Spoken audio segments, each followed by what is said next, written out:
Hello everyone. Uh, I'm going to talk about something that will sound like a little bit philosophical, but as a matter of fact is not.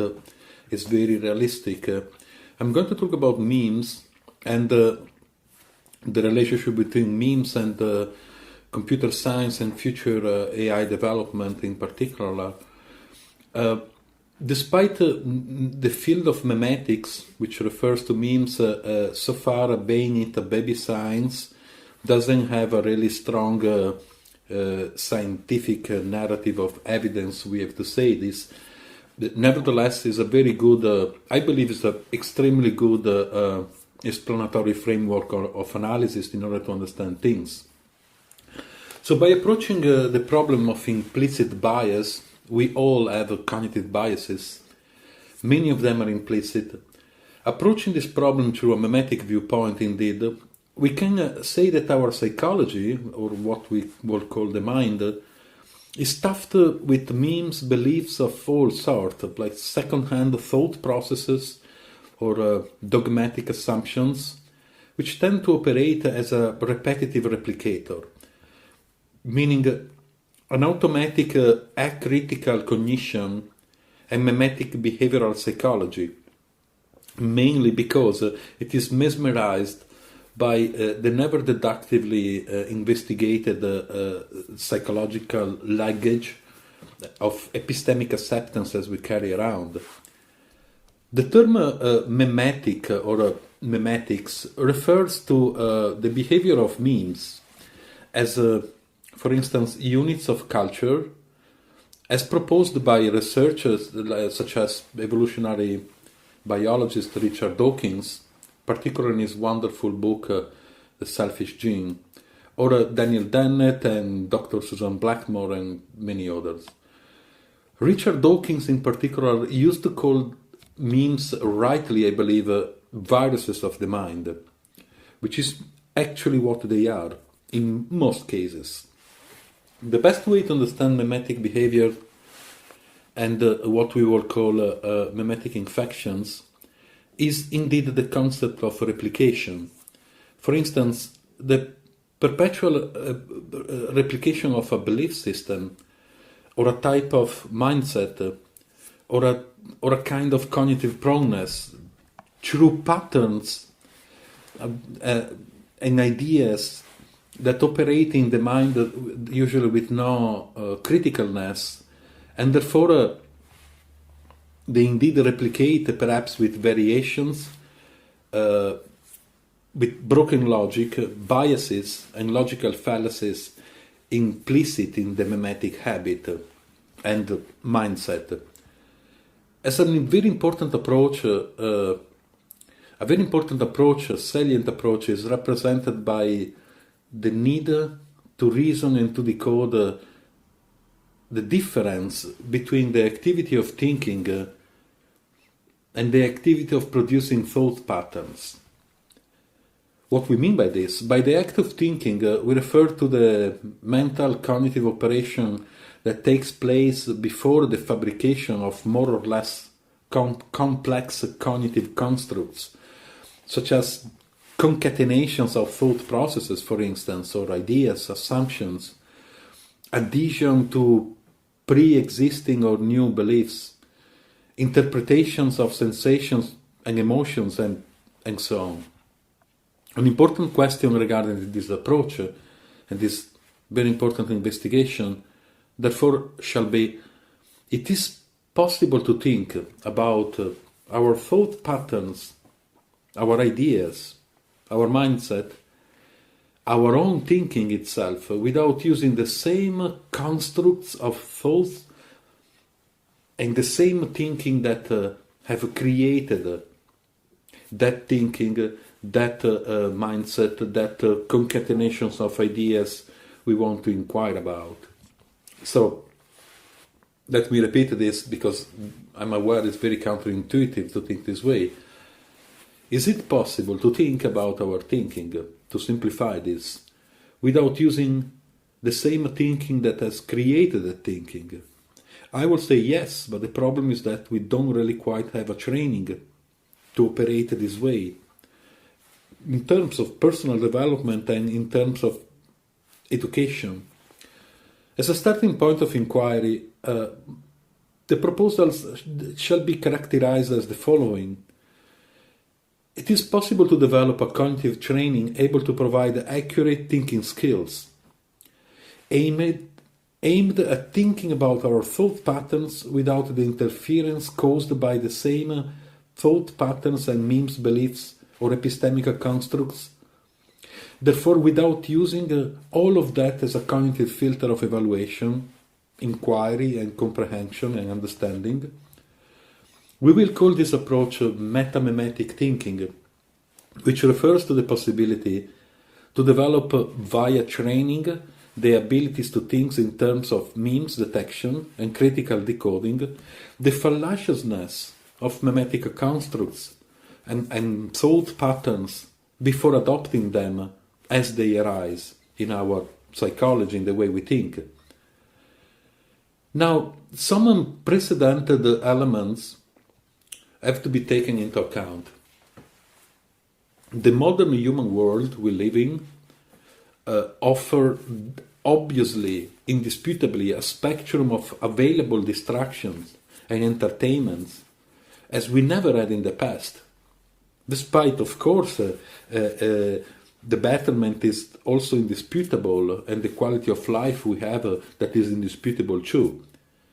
But another element is represented by the fact that for thousands of years, actually forever, we have been around with a biological self and a psychological self. So, what this means? While the biological self is based on our genetic structure, the way we are biologically wired, also cerebrally speaking, the psychological self is instead almost entirely constructed on what we have experienced and decoded, what we've been told, for instance, the cultural influence, and the way through which we have been conditioned throughout our life by plenty of factors due to the external environment and the way we developed our own mentality. So in short, the biological self is based on genes, of course, and the psychological one is based mainly on memes and what is known as mimeplexes, meaning social and cultural systems and complexes of memes.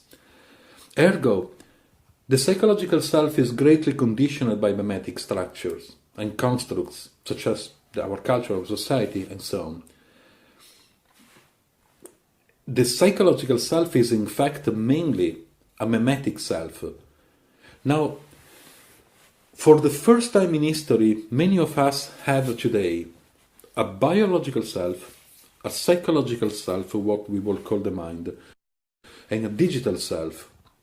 A phenomenon that characterizes our time, not only something that involves the millennials or Generation Z, is the tendency to prioritize the digital self over pretty much everything else, also as a means to gain self-esteem, in that case digital self-esteem, and not only on social media.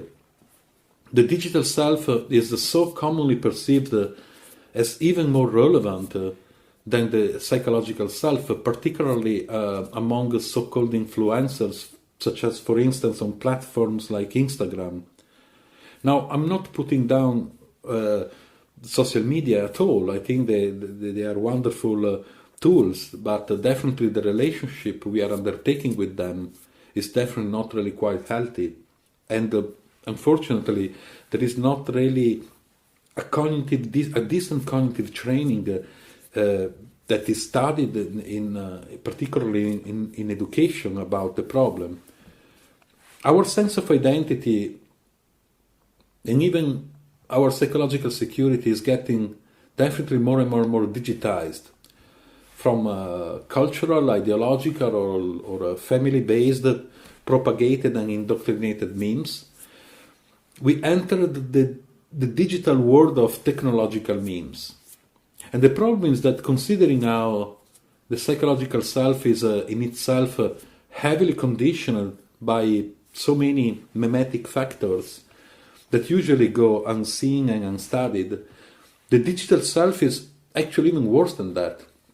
Not because of the onset of social media or new technologies and AI development and their applications, but rather because of the often dull and acritical relationship, a cognitive relationship, we have with such elements of our modern life and with our own use of our own thinking abilities.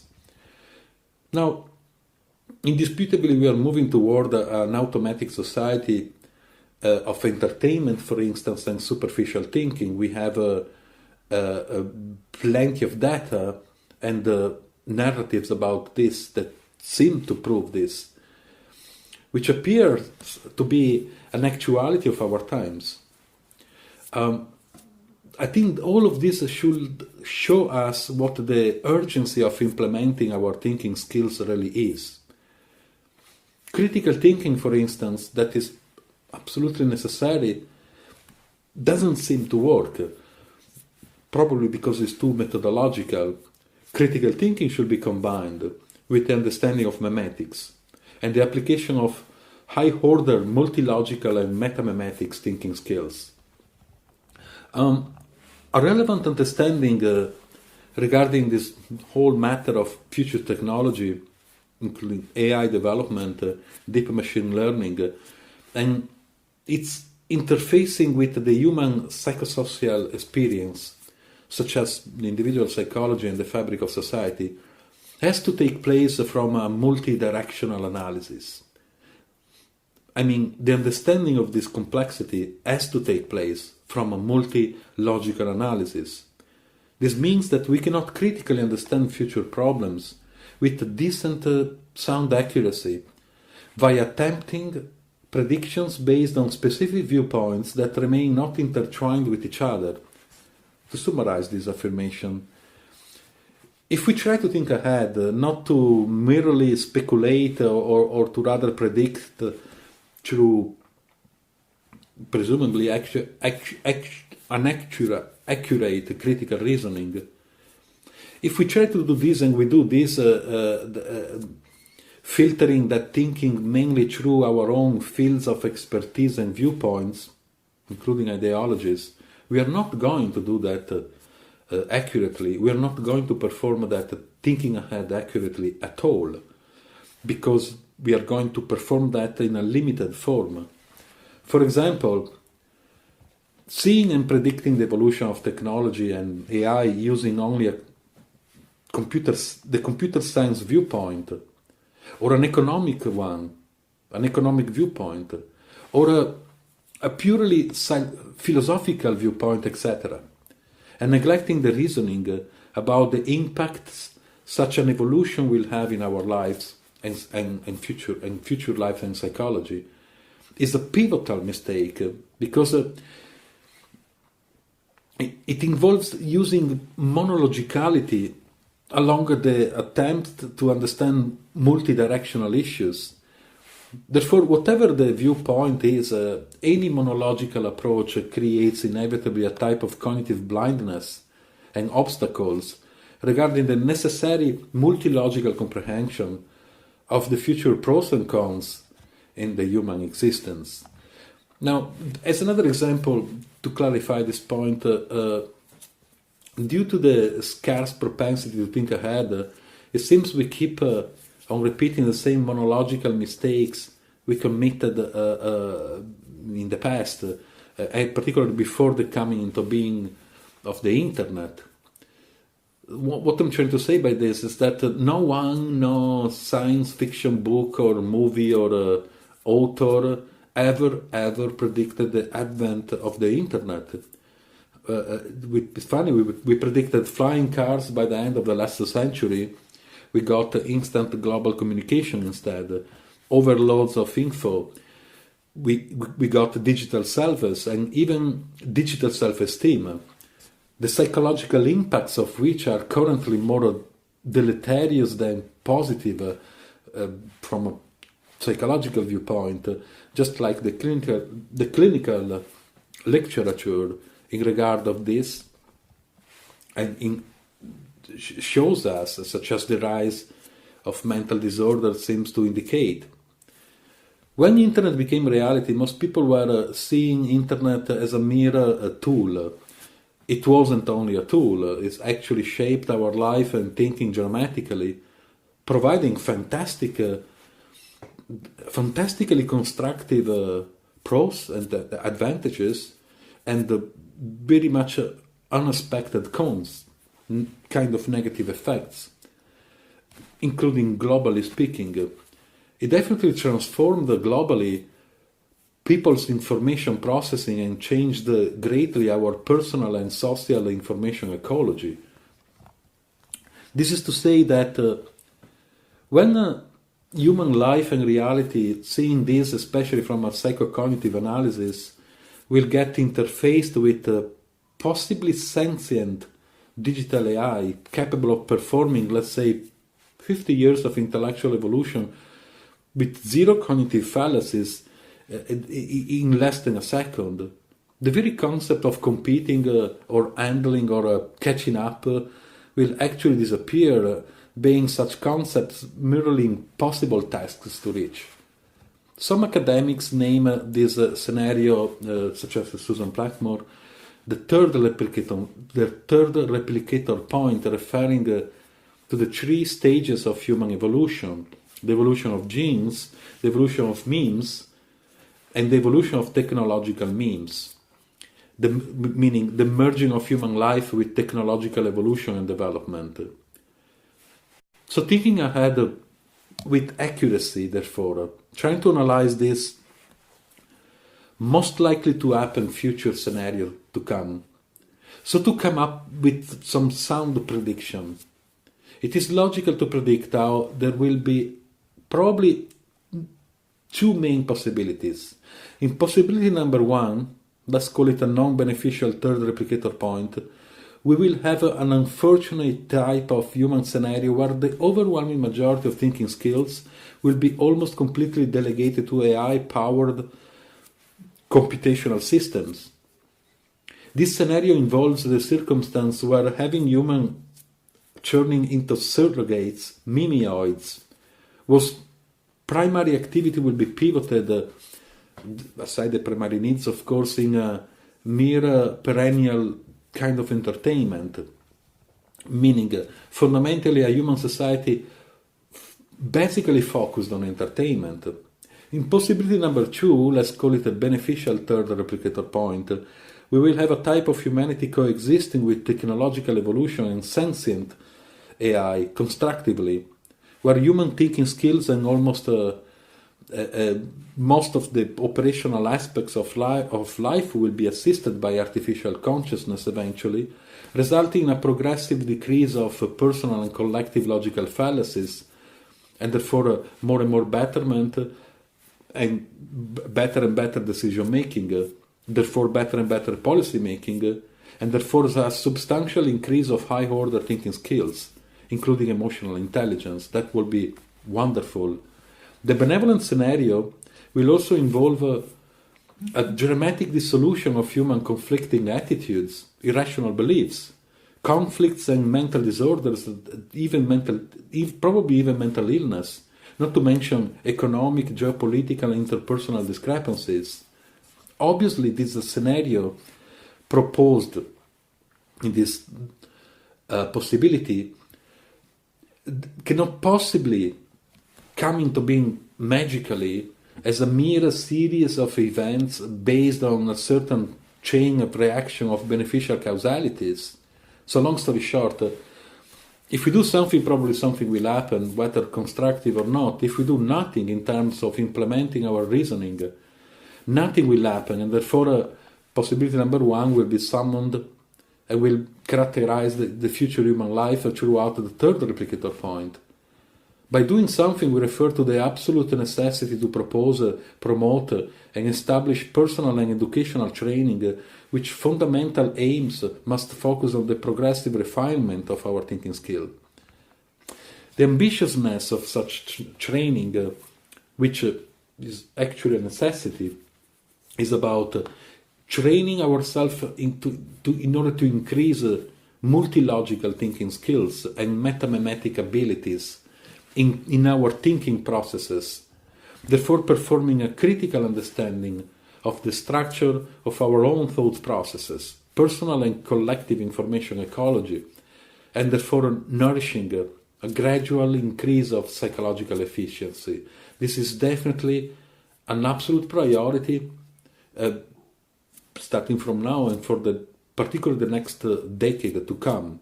And the first area of intervention and application of this should be obviously education.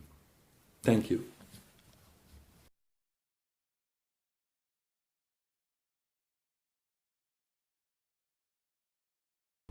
Well, memetics is some people call it a baby science. Personally, I don't believe it's a science, not yet at least. I definitely don't believe it's a pseudoscience. I believe it's a wonderful explanatory framework of analysis. So, memetic thinking, fundamentally sticking to Richard Dawkins' theory of memes, everything is a meme, but particularly a unit of culture such as a belief or an ideology.